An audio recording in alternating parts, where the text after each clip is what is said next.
because you got to be here. So for the first time, when my Ghana back was I buy investment amount for quiet. I buy engineer so na better so ya say try a car na better than watch with for the first time when my Ghana back was na ye mere way ni ye craft way ye na nanom ni ye maame num yo makotena finance ministry e pa chawo say sika ye mo amusika wo mo dia bo aban besia no aban ye sere wada fire de maye for the first time in the history of Ghana a former chief justice e go kasa yetire ya na ekoso our finance ministry for the first time we Ghana bakwase mu Ghana ntimi ntuaneka to the point say yetu kana sheda e kana was yetua no yetu e dia sheda for the first time we Ghana bakwase forget to make kasafa civilian government apenso civilian government na say a champion time dey na soldier aban be civilian government aban ya to santina to no so aba aban ya gina ne boshe so nsem ato no so aba eno na make kan wasem ukoti bi da e wa infa sa aban a wonro wonye soja aban wo free yen civilians mu e na aba ye ene ato so aba in fact ebo a wo hihye ni bi ne se ye sika sema wo wususue mu na no na anwe ne se no wo ba be ye ni ye wo be ye free atete kwa sika sema yoso e de aba modern economy eti modern economy ni nie. And they say $1 to city, and then 14 Ghana cedis. $1 to city, and then 14 Ghana cedis. And then they say a modern economy, and then they say ne mabunu bebre any a juma omoye. Eti ene babunu be sorry and now wafa phone. Now what they are showing also so your bar now the neto wo besa serbea kakra be ba be din account no nya bibia kona no. Ene mabunu ni any swade hunu nyina abaye da yeso ewo omutrim keke o mani swade hunu omo da yeso eno ma omu nya ya nkomo baye the environment the economic atmosphere mo kwan mo ntimi nye young man na wono no nyame aboa no ama wonya dwetre bi a wakra no ma fra manone e de baga na abeton sa young man no ko porter o ko hwe ne krata no so a etuo bebre ne de atoso etuo bebre ene da so etuo no wo kika sika wo betu ne botom ne atua na wo de toto sika wo de to ade na wo kraba aba beton na etuo no board eden echen adekro na wo goto ye no eti baby o man no de nani akire no eso bi mada eye completely strange, very very strange. I don't need any bray yo. I don't need any bray. Ato a ye dom kumano. I don't need any bray ato a ye members of the civil society. And I would hear Abraham Kumsin, a cassa was a baby cannon no one cassasa. What was a buffo share? Abraham Kumsin of Federation of Labor, Utiene Casa, what was a buffo a share? To the sense that Nano, I need to come. What's a look? You're doing Pempensua. So be an adrian say, or Pesoya Mampenia. I will see a pet doctor. No shan adrian. No shan adrian. Was a baby a yedru no. Level a yedru no. It's not as if say, would you be at the but and no money be and among 20 be decisions be a buy taking. What do you want yes ye? Se Ghana fo nyina si gina ye ya fa ye mrashe bedwafo so esi gina ye se oba ni oba eda bema ne bema ena we yade a eye ye chiwade ye mpe enye Ghana su nye Ghana ban ye nsemrei se amanfo hihye kokwam no mo ye mpese ye behuru emra na o ma hye no na se kire no ye mpese ye behuru ye hura emra ne ni ubedi eti sha kokwam ye mpese ye behu member bo hu dawuro na nkoma enkoda omuye innocent amfo mu hwanko jim amfo sey bi ambre omo enu ti da Ghana nyina si gina ya fa ye mra hye bedwafo na ye si sa gina ye wei na mampanyi a ya to so aba a wasudie kase pa ne se wo ba ye Ghana pedie wo ba dan Ghana su Ghana de yo adie wo ba bo Ghana mamre amane ho ban no ene mra sei abeda wonim wodi ane se tamtredua na fa wonsa hyase wosi nkofu kuo bi kakra bi ama omo homene so court kwa akotwe asem no ho daawre wo court enu nti wuntimi fa wonsa enhye krata na se anka kan sampo anka we de senka ntoko bi ani wo wie ya wafa wo executive secretary so tutu bi de ama mrase badwafo ne mrase badwafie chiame hene se hwe na wonim na afi na ekọ wafa krata no amma wahwe ye ho always a wedwa ene se duro na wode ma speaker se wonnom no se duro na wo so speaker hwene emia ne hwene man wo bie nanum emo a wode aduro ni hyem no ene ye de se duro ni bi mawa he de mo so bo kire hensa ma mo keka me se mo afanyo marking ne press conference ro ke ebo kakra ama man say tie de wo mo so air patch wo kenka wo mo statement ene nsem wo mo ka ene se de wo mo si air kasa e de tie speaker no say speaker no ye tintintiniti speaker no ye kan kabi esu no odan na di na nanado de ne ye de His Excellency nanado dan Kwakufu ado de no ye de wo afanyo market wo ye majority leader buying business ehye won nsem no wo ka ho bi because ebra na ye be hye mra no speaker ma kwan wo bie kwan no ebisa say emra ye be hye wo a wo mpene so kasa obi ankasa eho ye din na mra hye be dwafie nyina ye din wo a emra no wo mpene so no kasa including wo afanyo market you didn't get up one kasa one twe ho one kasa wo mpene so wa wo jitum kasa yeye ena omu nyina jitum yeye eti it means say afanyo market wo ka ho bi ena mo share samra yi wo ka ho bi ena mo ye sa adwuma yi ena madwuma mo nhyehyem ene mra no eche se mo hwia ye tam de koto mampanya so yeye na ye tam madwuma e de akoto mampanya so yeye na ne mampanyi ka se saa adwuma na mo yeye no enam court bi asem nti won pa hunu e wona so yeye a honorable apanyo market wonam a wutirimu terew se mampanyi ka saa e de kire mrahye badwafie no majority for Ghana for muntie me without any political prejudice. You politics some or party some tunche ne tie me ye. Mo members of parliament or more majority side or mercy say jina ye say the speaker ye wo ye tintin dodo wo ye kan kabino. Mo mrahye badwafo no. Mo ni omo ye adwen say wo so mo kasa saa e de fa speaker abambagbe ho. Speaker wo bo man Ghana ya mane ne amamre e ho ban no. Mo majority for no ya adwen say wo so kasa saa fa no ho. Mo ne ya adwen say de o ka no say speaker ye tintin no. Mo ne ya adwen say de o ka no ye no kre. Mo ne ya adwen say ne ya chichire mai. Honorable Tetechai wa ha say san komonen nkae no ene ye begina so na ye de awuram ene Friday star 274 hash mensa kana star 274 hash utwa obedi star 274 hash a 2000 Ghana cedis ene ye mane baby a Ghana e kono wani je ho mampanyi tv ba abonte was say me the presidency atoso me say me galamse video picture na me di kan de to so bra na ye bototo me the presidency atoso me yi galamse free ho me break galamse ase me the presidency atoso how many years ni 7 getting to 8 years ni he has not been able to fight galamse hwe said ye yensa ase say hwe said ye yensu ase say. Look at the level of destruction yakoso to a Ghana environment. Yaya galamse ama edidia nantia be wura kronim. Mama sa picture na me yin na no pay bra na ebo tonton sansan. Said ye ensuo tenie no esia hona ewura epunim.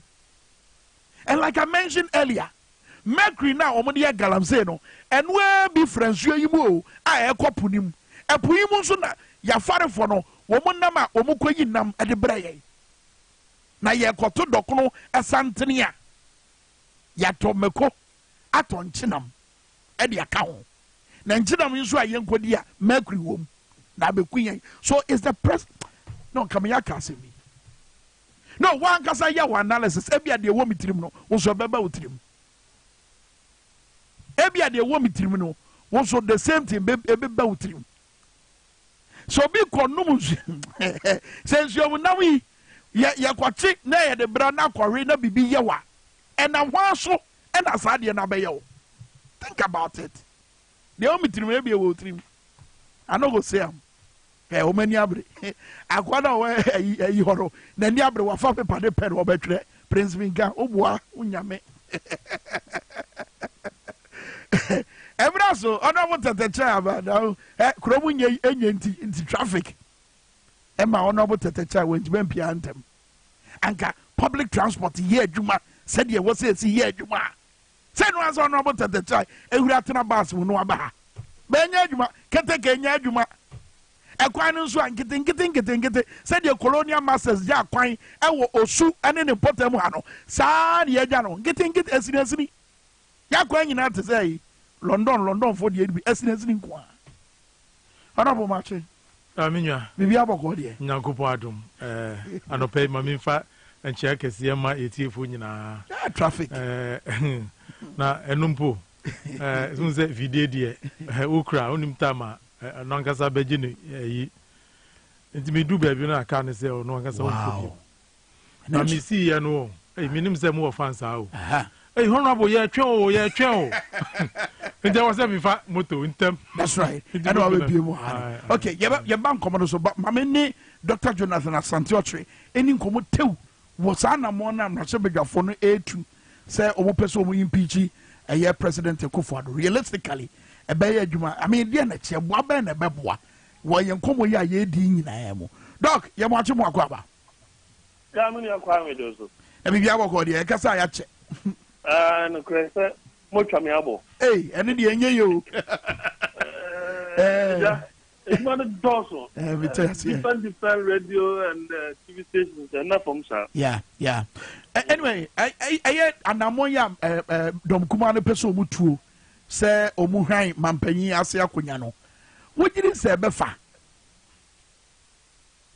so me do ase me tia power FM for me in say dia TVS or exit okay ho okay and TVS or exit for share so me tia wo I may say the minimum will say there is a total disconnect between the government and then the NPP party, the party itself. There is a disconnect between the two. As I'm saying, Sir Oman Penny, who MPs who constitute the majority caucus, Etini akase tabil we ye poaso obianwa even afanyo makinsa na enkana no wo ye ti se wo tutu na say enyiwe free ha enyiwe ni ade no kwampo no. He was afraid say obaka so no de wo for ye say anti the bill on so cry for us though with his own reservation and it is Oman Penny on question as the executive arm of government no of consequence to say means I not say he is in total disagreement with the entirety of the MP, especially the majority. And if that is the case there, that's a minority will be here. And they let the majority caucus understand, say, your mampenia, you know, or the morning of he did not listen to the constituents of which they themselves are representing. If that is the case, then he does not deserve to remain the president and to be the president of the NPP.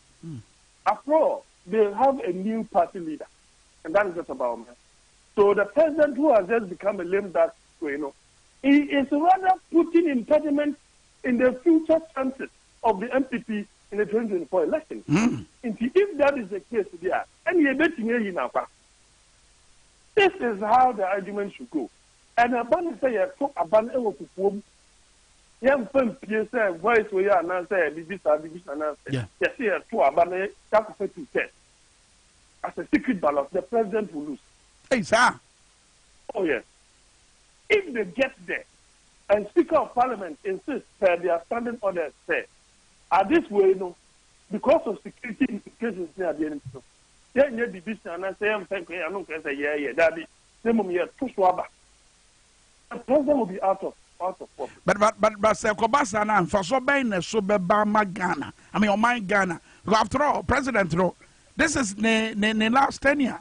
By December 7, 2024, say you better to man PPO, you better to man DCO. When you have you. And for so dear Baba Ghana, and say, we are going to protect our value system. That which defines us as Ghanaians, as Africans, as Ghanaians under the super unit of Africa, West Africa and Africa. That is the kind of thing that will define us. After all, that's right. And then, the little pride that we have that identifies us culturally, traditionally, customarily, as Ghanaians, what's that true? It's Connie, I'm telling you. This thing, if it goes unattended to, that's thing. This same Westerners, and I've always been a pro-Westerner, no two ways about that. But if it comes to that which defines us, they have their culture, we have ours. Keep yours, let us keep ours. But Chinambaka say, your family has no role when it comes to marriage.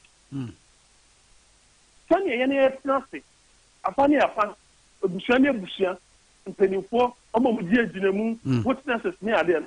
Ombaka say, fall in love. They can go and see a priest and then they are done. That is the next level that they will take us.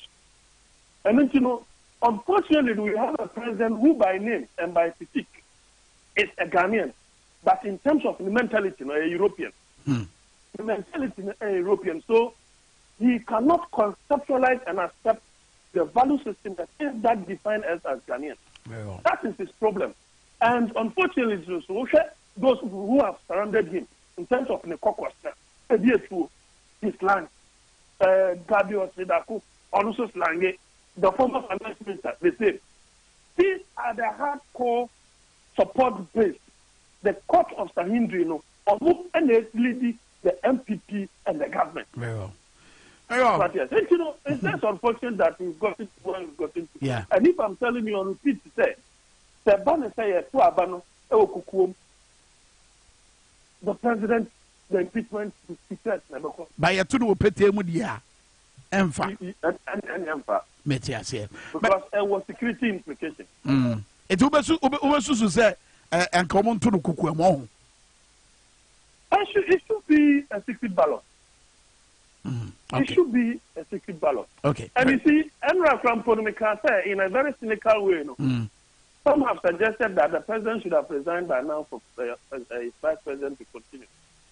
It is the very fair who say, I couldn't we are back.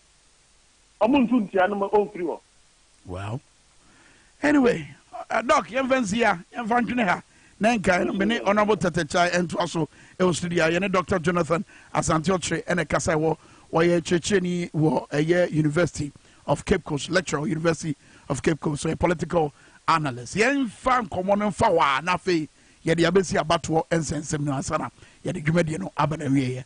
Honorable Tatechai, Kwabio.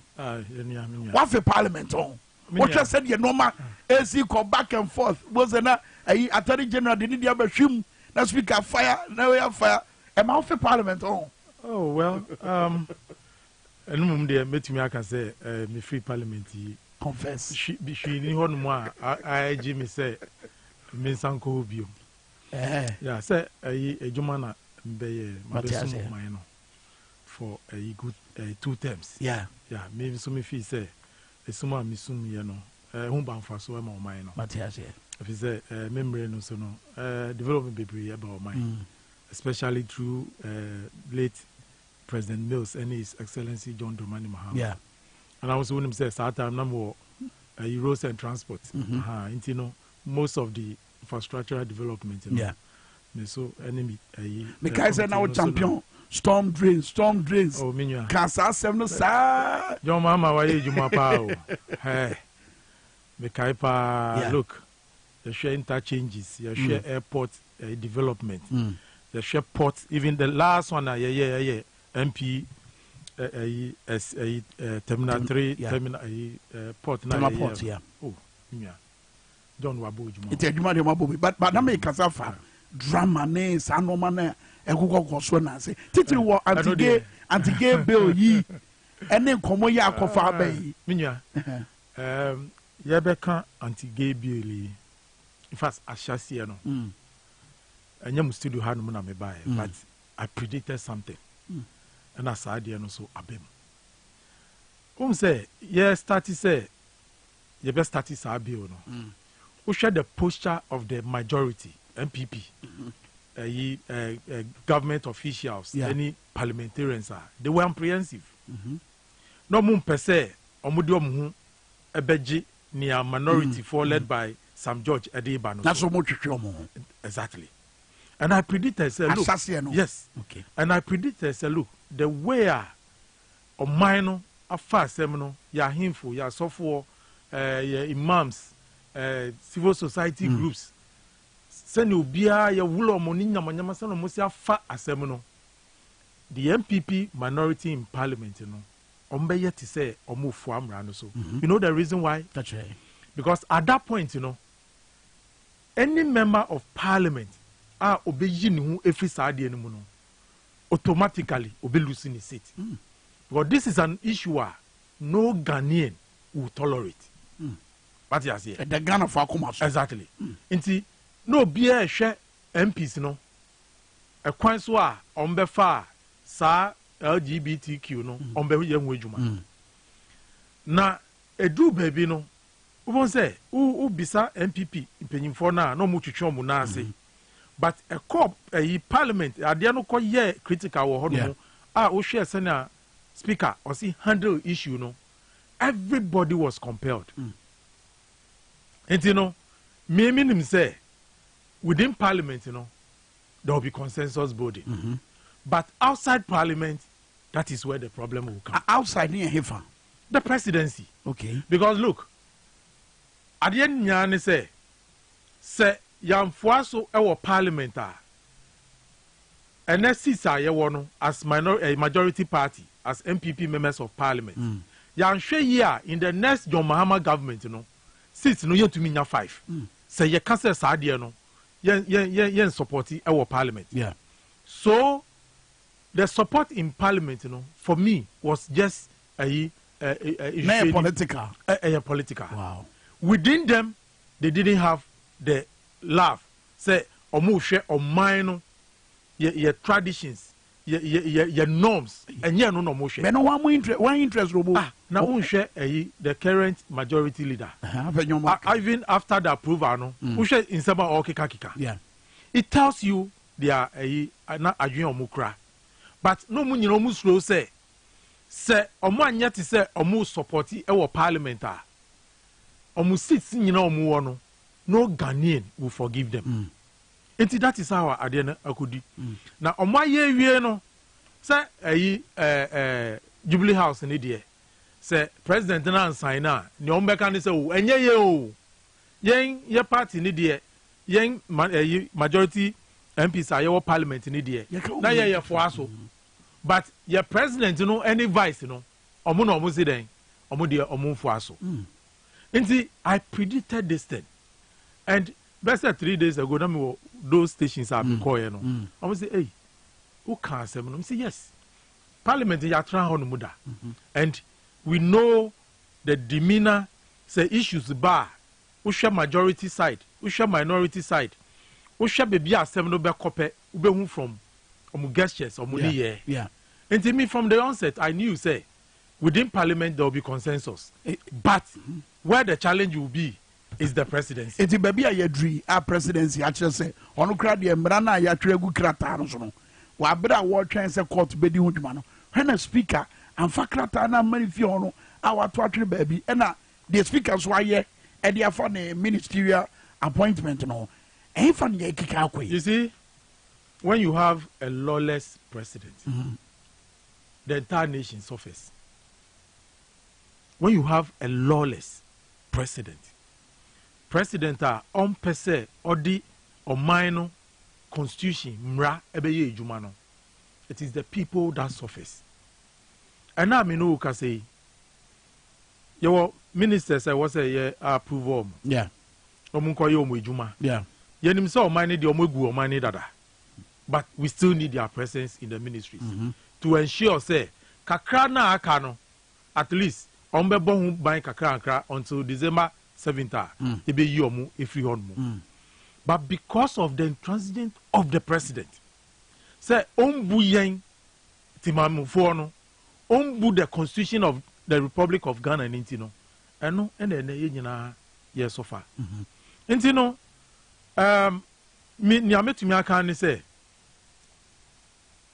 ashase no ya catch there look obi ati Ghana hanumu no see or see onim what Nanado Danko Akufo-Addo betumi aye answer oba power no boa because answer oba power no his own people in fact ni cabinet ni chucho muncho nkofo a oni omo te say bibi o ye bi oni omo no omo ka kire en say yadanfo no na papai ye ne no adi at least ya nafumo ye danfofo ya ye juma ya nantipen nenso ya di Ghana ehye ni nsem a ye da ye ntumi na but abem but also sese a ye say mo afai wo mrahye bedwafie say omo peso mo impeach president Akufo-Addo enye say sikan a wudi hunu odwanfunu ono osura ye den menua you see the records no so ehia because one wachire and say from 1957 abesi eneno is the worst president what say and clear and no put the anya be na meka wachire and say even when it comes to constitutional rule of law we fail e wo hono when it comes to the economy we fail governance sankasa ye ka governance who share pillars of governance ebi eni hono mu a Nanado Danko Akufo-Addo His Excellency to me enya 40%. And you know, in terms of governance within the 7 to 8 year rule, no, I would compare John Mahama first step, would compare late Atamils first step, President Kufuor first and second term Ninyana is the one of the worst that Ghana has ever seen, and it will go into our history books. Because who can inflation worse, who can corruption on one or topic, the embium bibia and you know I was say ye trust our history no at one more impeachment in the day Ghana for him because you see now we need numbers. If you it doesn't matter, the most important thing is say they have the numbers that they can start the process because you just need 1/3. Okay, and the minority alone constitute that 1/3. So, in terms of starting the impeachment in the day, problem no. Yeah, kono. Bia ni konfo nankasa. Ebi munso. Omudo omu ebe rem. Eti woni Dr. Jonathan Asante Ochre ya adwen se vote na nkoye pete mu. Na omo ye no kokua mu a eno de ebeba so ebetima ba say don kase for ni bi beto me say eno de ebe anke beba so wow because look the president himself idea na be mo ma the president himself was disrespecting on wankasa the members of parliament several ways who can say omo can say finance minister wabon enti no onyi ni enfri government mu that's right Oshe omubo. In fact, enu kwampo de no umfi omo. Ana omo ankasa decide say, oh say umfi e ndia. And ye nyina ye ba together can chere Ghana for say, papa no wabon ye mpe no. After that no promise you say, oh, ye nya ye yi na 11 no ni eyi yue ye pe. Me yi na efri ho no. Ya kunkun su sa. And then na waye friends Kero Friata. Why liberty no to an international friends finance minister. Oh, international affairs. International finance affairs. Just say the party nankasa no on for bu MOBR. Look, so we are president. Now, time of office as one. A dear back one, ube to me, a dear as a legacy, they say, ube CSA party no. Because a party and a forming government. And I'm a boy. Yeah. So party ni a roots are, you can never form government. But nana do don't go for do dear. A dear what wait to me a yarn say. Ordinary name guansiano air corno. Party na and no so and no jina ye. To me ye president you know. We go party no so account. In fact, oh guno. Na baby a do ni dear. And ya dear. But how by na sad way. Ebetimi enya ediama Dr. Mahmoud Baumia. President Akufo-Addo wojidi wonu mu se wono ne betima aboa Ghana wa bra ye kwa enim. Na we mate. Na hu se mu ko ebia Kumasi. Na car no direction no epu mu. Ko epu no mu. Na wo mate no untumi kan kire driver ne se driver bebia wo de car no ko renye ho no mu na e ko na. Na we there. Let her now Santi be due to Electoral. One copy vice president. So copy, no. That's right. And I'm a shall letter. I mean, what you imagine is yeah. He copied the vice president. And he DNAC. That's just one so abamu. Na DNAC. Okay. He's the first person we shall letter now. On only first person a copy. We shall arrangement now. The vice president in the office. On any first person Asante Bedi to copy. And in the air cost, no more Biam Betina and Cancha Ghana for say Dr. Mahmoud Baumia only Mushi. Bawon Kasa on to Minkah. Why you come one day now, Sabi, LGBTQ, no what is all can was them. Debbie. And I the Muslim community, they will never forgive that man. I didn't know Jonas with Yakasa. I mean, look, I dear Bakua Muslims for Chiwa dear. Yes, I am a year can once no. A yet time. A haram at the moment. And see, we are Muslim ni, but papa now say you are a true Muslim. Away and what's will be cry a bulk or say, Bibi Kosuna Kahu Bibi. But he's choosing to be silent. And see, near driver near no, met no so there. But you see, back to Parliament, Asania by elections as a no. Have your mark and say, baby, a speaker didn't any action. At 2 years, can be Mammy Kebi and Memoise. And you see, you also have President Mahama, and so on also catch President Akufo-Addo say, and also the oil and also to two, ye Kebi Mammy Kebi and Memoise. Do me, do you, and a Koswana. Minya, Baba never bought mine. In our party democracy, if you get a dictator as a democratic leader, you need people who are very assertive. In conform with me, a jina those dictators. Omwenim aka no natural. And share nesi what Parliament say you know, it is God's intervention.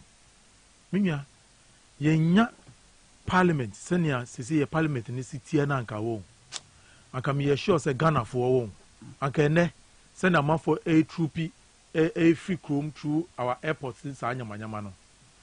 You sure say ye a sheep in Omombe fat a donkey, Omombe fat a sabi opongo a free or maemuno. Anka yasawo krumu animu. We have a democratic dictator in place. A democratic dictator. We are in a democratic governance. Yes. But Nipana Yenya as a president, you know, he's proving to be a dictator. Is it not a fact that some no court? Gay, Emre, you won't say, is it not a fact that no court? I mean, come in. The Bibia two presidents in the name. The Bibia two name. At the time of all making those comments, you know, the Bibia two name. Okay. Maybe so. No, the Bibia two name. Me nim Bibisa. Attorney General, na di bibia betu nanim. It the idea no jina so di 2 man. Thank you. You see, and Sabi, it doesn't make sense. Actually, I say, Obia, what condition are you in that?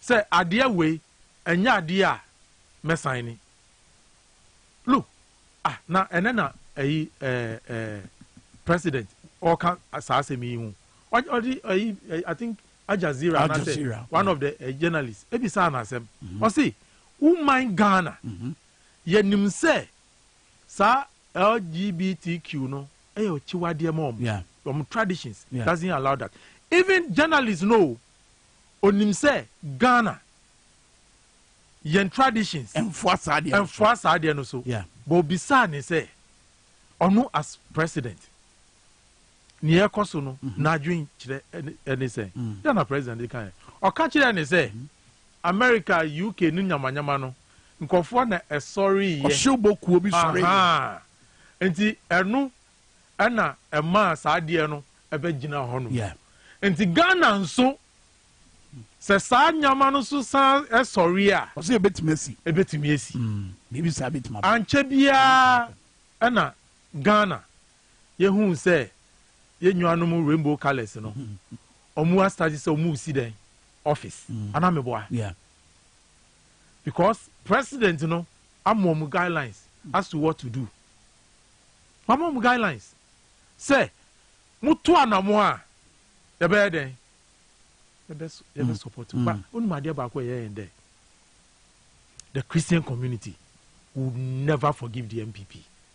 But so far omo indicate baby sao the Christian community I mean so far I mean you don't know what is happening. Missy, you don't know what is happening. On your press conference, His Excellency. That's what Mark imagine. Various religious groups, were leaders. They were Christian council. Pentecostal council. Pentecostal council. And the things that they have said is on behalf of their sister churches and I say denominations. Kwame Minkah be being just recently, one of the very successful tour, His Excellency John Dramani Mahama, and wo Greater Accra. Yani asofu no Asia from all the 34 constituencies in Greater Accra. Laminia, look, the MPP, they shouldn't joke. It was idea no. Look, Ghanaians are ready to punish the MPP. Me say one year. 2024, you one party state. Yes. Saudi way, president, Eshada you see courts, to muddy the waters. Now, idea way, once assent idea into law, we shall have a one party state in this country. The MPP will never exist.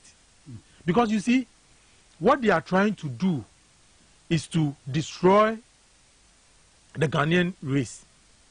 Oh, sir. Yes. Now we go for free. Say ye so Eddie a Ghana say. Yes. Yes, she say. Yes. Because look, already the challenges inherent in sa LGBT omo practicing. And I'm saying omo very bold omo chere say that is what they do. Yeah, the ear chiro cameras saying. Saying exactly. That is not what we as a people we want to go into. Debbie, Nyakupon wamboye sa. Your dignity. Your bog Ghanani ding ewa manonia. There was some level of what? Dignity in the crying. And another it loses her daily. But a moment court to say, found yasem, and Marano asotino, and he said, yes, it here, I was here be found. Minya, only concern. Minya, Emra de Emra. Constitution, any Mra, a suche Mra, maybe I or maybe I know, a constitution, I say. Semrana ya passing. Se bibi wom a etia the constitution of this country. Ye Supreme Court wo ho no o me interpretation ana meboa. Se we say ye amendment ye nsisanya that can be done. Say no mo ye. But assenting the bill into law then ntokwa be na wo ntokwa be na wo president no be bia ni nani attorney general document bi enda nani because document no parliament na eya ho adwuma na ye ho adwuma wiea the first person that document no be call himself the president ono assent into law na document no ebeda wo president na anima na wo be fa wo be kan say oh attorney general document bi abo yama copy agi copy hwe say ne wo document mu no bibia entiamre bia na nya ho adwuma na meboa document kura no ne wo say ye wo document no wo parliament po ye nya awie president ni say on sign ne secretary say man fa mba now we are continue we won fa nti you have a lawless president who has no respect for the people of this country. He has no respect for our constitution.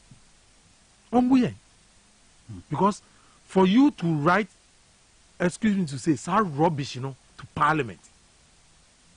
But Babin has been charitable. Well, me say, definitely, the speaker, the man I know him to be, will react to it. But because what do you mean to say? Yeah. And for parliament in him and treat from sir. But your cost to say ya say mampenya ye speaker so ye tiano and now presidency so in governance another level on my in governance no you will be a friend of president. What you say so a tracer who set a wrong president na ye ni na go through adani the norm. Look, it is not about Nana Addo Dankwa's presidency. Then him say, after December, His Excellency John Dramani Mahama is going to be the next president. So, we don't want him to rely on that negative president. What you say? To put the correct system. No? Yes, that is how democracy should be run. Who say Bibi court tomorrow? You don't wait for that thing to be established as law. No. I was so cassetia. Sene Sibaya, Ochana, Yenso, Yaba Honumuna will not go and commit those same things. Okay. Because the essence of democracy is to what? Develop. Is to enhance our social well-being. Exactly. Me was 6 minutes at the wrap up. And a quick one on a BVDs, you know. And some mamma maso. The easy about one tia beka found. Ebekwa kwesi say dear na mohwehwe. Minya.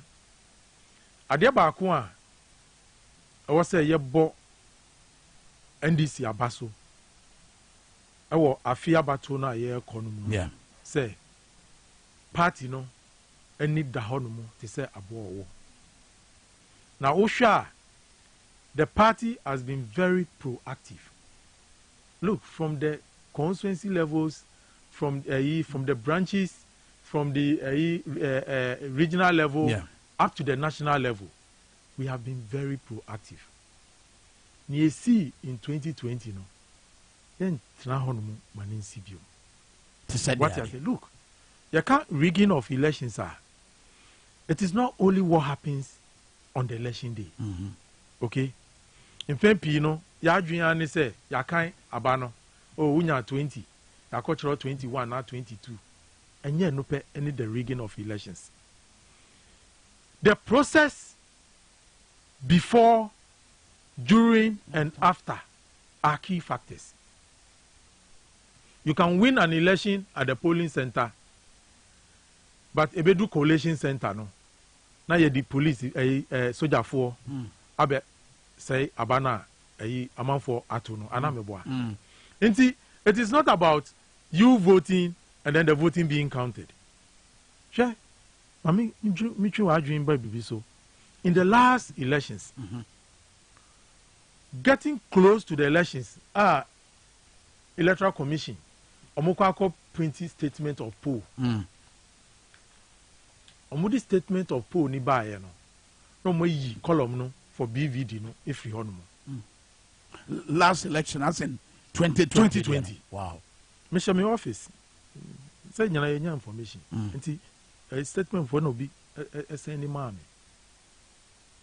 at that time when we were discussing that BVD a year if we on mono maybe no fee say oh you call easy IPAC meeting almost almost stamp a bed correct. I said no. Say I can't even 2 seconds to the poll. We should compel the EC to go and print that statement of poll for the entire country. What do you say? That thing, I accept it, you know. Corner pin sheets, you know. A lot of them didn't have BVD stamps on them. Wow. And also, critical for the determination of whether the election has been rigged or not. It's critical. And I'll bet to me you see. And see, and no ni honumu. Bet to me they are challenging what is wrong on the court ben ebeji watu. So elections, you know, untrain ma adwene wo mutirimu no epie. It's I don't think my blows alarm. Look, our national laptop. Minya easy. Nye BVD laptop. Easy. Actually, mama bisa BVD. Easy omu laptops no. Omu di nkwada teaching materials ene guso. Maybe so. No, that's the question we need to ask. Nursery, poems ene guso. But almost way the shini. Minya. Look, who say after elections, you know, they ask say, officers, you know, emfa machines, you know, embra. Yeah. Omodi machines in the buy, you know, omodi bano, they reported missing DVD machines. Yeah. And that is what we are asking for. Okay. No, your reports BVD machines. I ran say, signed by I was some deba. Omu report is omu. Okay. Omu report is omu. Na a friend saying, is it tete? Me finish. Yeah, tete. Oh yeah. Ono ordinary sasha asiye. Yes. Machines are omu sankai. Then omu kano. Look, NDC. Look, and almost the greater crowd A1. Eastern A1. Western North A2. Western A5. No. Yes, where your machines are here. Minya, look. Me say, I feel elections here.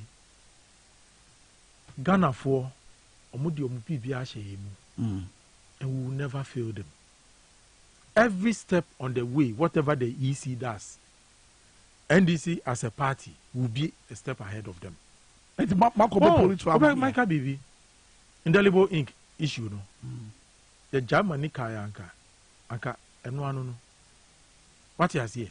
Na and some way continue every say ye koto aba na adia dia obi abehun say wakoto aba no na easy kan kire say oh afi de yen you see sa de no na so ya giato. Look, but enye bibia na ye kan assembly elections ni ehun ye anka nya dia. So on the BVD, my report to my police for. Was it BVD is now minority leader the better just say and Swanya Krata which say more than 7. No. Yeah. My report to my police for. Minya, it is for the EC. It's the security services to investigate. Because look, electoral issues are national issues. Yeah. And it's very critical. Yeah. On my Benyana Sunjuya. A free, fair, democratic elections. And I'm a boy. And you know, and yet NDC issue. What you say? But what would I bet to you? I will say, peri your dying wedding. So don't you report to the police? Say your party, no stretches and in penny for no one. And Dr. Manibua Mamuna, omoye your friends saying your elections in penny for motion about definitely. Minimum say almost so. Because since elections into office, and they have been very proactive, and that is what we all expect from the leadership. And the ones are very proactive, no, the regions, the constituencies the branches will also follow. Yeah, this you know. What's the chat for? Nya pesa mekane say. Yeah. Greater Accra. Ya shishe ye BBA ye. Nyama wo say ye. My party no enya nkundie in the 2024 elections no. Betumi aka say me no ka say above 80 there. They are shisha so. Mami can be venture. You see, winning elections is about organization. Putting in the right structures. Time bound. Say obey will be in a very structured way. At the end of the day, you know, near person who achieve, you know, ube to me achieve. Over the period, the nyama atutu suye. Ade ba ko a party ni ye ya aboa ye pa orientation a omo aye within the region and other regions. Ama sanity, unity aba. Nti say you know into nyama e was say ye di to no ya. Ya shishe ni nyina enye say ya shishe keke but ye hu adwuma. Hwe the limited registration exercise. Just a minute. Yeah. Limited registration exercise. Greater Accra. We're the best. You can assembly elections from 54%, no, between 52.something% to 74%. That is the success rate in terms of NDC assembly members are yetumi enya you know. Nti ni nyina no enye say eyekwa o.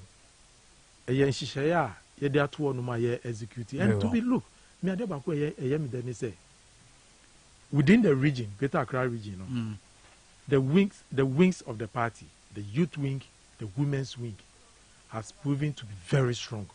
And once the youth wing, women's wing, you know, are very strong, other body, you know, and so no can one. Na we pay. Nti other party mpanyifo a.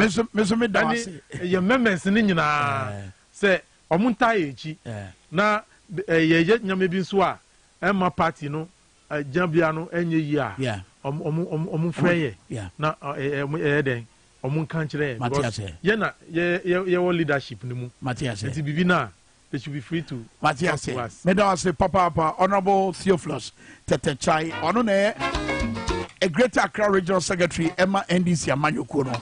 I was your one and any dim come at least for this week. Next week, I'm talking about the ensuing week. Monday, Tuesday, Wednesday, Thursday, Friday. I'm data.